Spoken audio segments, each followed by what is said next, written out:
Hello everyone, आज इस video में हम मैप्स के बारे में जानेंगे शॉर्ट में और साथ ही कुछ ट्रिक्स भी जानेंगे इसको याद रखने की।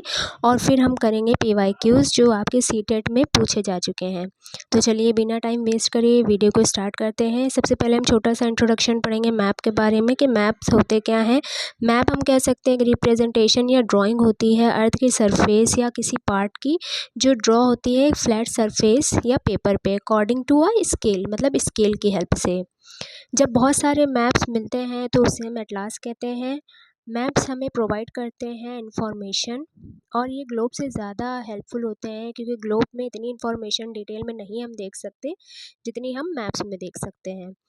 अब इनका हम टाइप्स पढ़ेंगे कि मेन टाइप्स इनके क्या होते हैं और यहीं से आपके बहुत सारे क्वेश्चंस आते हैं। पहला टाइप होता है फिज़िकल मैप। फिज़िकल मैप में हमें सारी नेचुरल फीचर्स हमें दिखते हैं। माउंटेन्स हो गए, प्लेट्यूज़ हो गए, प्लेन्स, रिवर्स, ओशियंस, ये सब हमें इसमें देखने को मिलती हैं। फिर आते हैं पॉलिटिकल मैप्स, जिसमें हमें सिटीज़, टाउन्स, विलेजेस और डिफरेंट कंट्रीज़, स्टेट्स के अकॉर्डिंग देखने को मिलती हैं, और बाउंड्रीज़ भी। फिर आता है थीमेटिक मैप। ये एक स्पेसिफिक इंफॉर्मेशन पे फोकस करता है, जैसे कि रोड मैप्स हो गए, रेनफॉल मैप्स हो गए, या फिर फॉरेस्ट हो गए, इन सब चीज़ों पे ज़्यादा फोकस करता है। आप इन जो इसके टाइप्स हैं मैप्स के, इसको एक स्पेशल ट्रिक से याद रख सकते हैं। 3P फॉर्मूला, मतलब कि फ़िज़िकल से हो गया हमारा प्राकृतिक नेचुरल, जैसे कि माउंटेन्स, रिवर्स हो गए, इन सब चीज़ों से रिलेटेड। पॉलिटिकल से हमारा हो गया प्रदेश, बॉर्डर्स हो गए, स्टेट्स हो गई, सिटीज़ हो गई, ये हो गया। और फिर हमारा पार्टिकुलर टाइटल थीमेटिक, मतलब थीम से आप याद रख सकते हैं इसको। रेनफॉल हो गए, रोड्स हो गए, या फिर कोई इंडस्ट्रीज़ हो गई, उनके बारे में इंफॉर्मेशन प्रोवाइड करना। तो इस तरह से आप अपने मैप्स के टाइप्स को याद रख सकते हैं। अब हम पढ़ेंगे अपने कंपोनेंट्स। मैप्स के कितने कंपोनेंट्स होते हैं, जैसे कि हमने प्रीवियस वीडियो में पढ़ा भी है। मैप्स के 3 कंपोनेंट्स होते हैं, डिस्टेंस हो गए, डायरेक्शन और सिंबल्स। डिस्टेंस क्या होता है, रिलेशनशिप होता है बिटवीन एक्चुअल डिस्टेंस जो होता है ग्राउंड का उसमें, और जो हमें मैप पे शो होता है डिस्टेंस, उसके बीच में, और इसी को हम स्केल कहते हैं।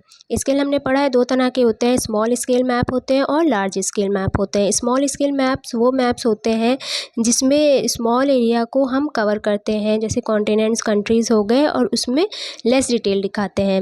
इसी तरह से हमारे लार्ज एरिया स्केल्स जो होते हैं उसमें हम स्मॉल एरियाज़, जैसे कि विलेज हो गए, टाउन्स हो गए, उसको हाई डिटेल्स पे दिखाते हैं। तो ये 2 तरह के हमारे मैप्स हो गए। उसके बाद आता है हमारा डायरेक्शन।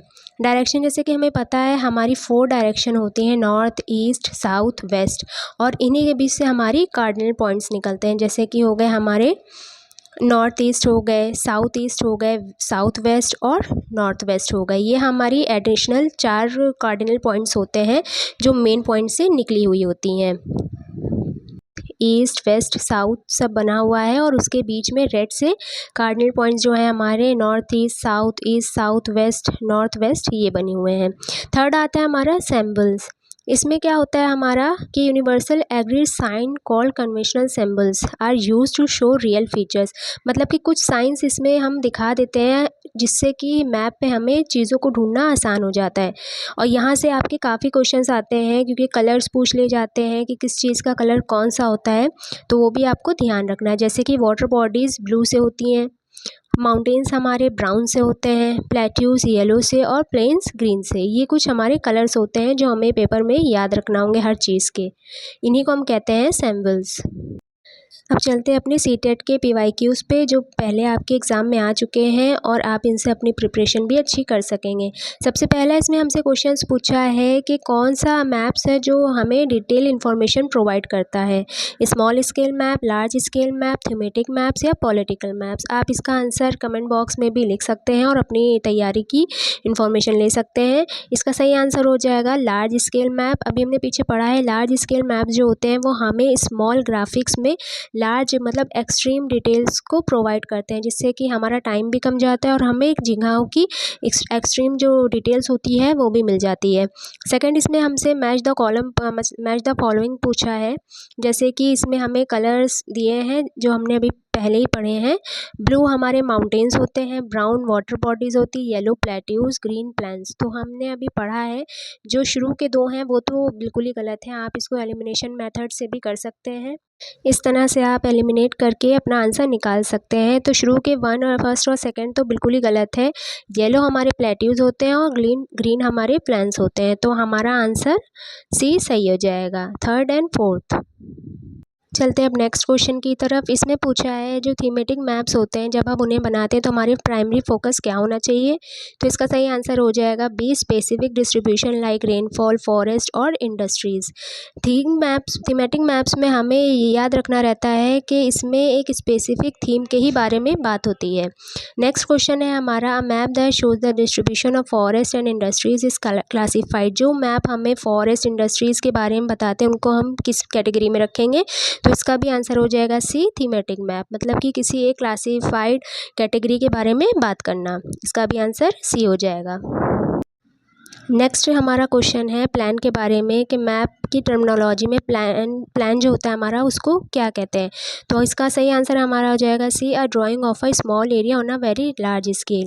प्लान जो होता है वो हमें डिटेल स्मॉल स्पेसेस की डिटेल प्रोवाइड करता है, जैसे कि रूम्स हो गए, सिंगल प्रॉपर्टीज़ हो गई, इस तरह की चीज़ों के बारे में हमें इंफॉर्मेशन प्रोवाइड करता है।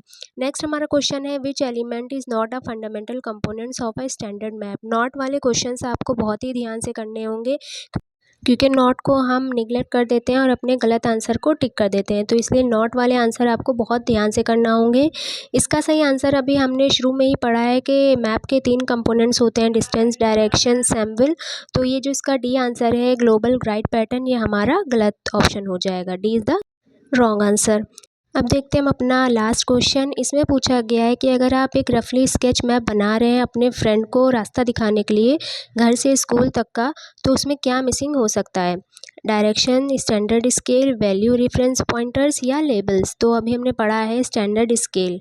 स्टैंडर्ड स्केल स्केच के लिए बिल्कुल भी यूज़फुल नहीं है, क्योंकि स्केच जो होता है हमारा एक मेमोरी या ऑब्जर्वेशन बेस होता है। इसमें हम जो मेजरिंग का स्केल होता है उसको अवॉइड करते हैं और ये एक रफली स्केच बनता है। आई होप आपको ये वीडियो समझ में आई होगी, अच्छी लगी होगी। मिलती है नेक्स्ट वीडियो में। Thanks for watching.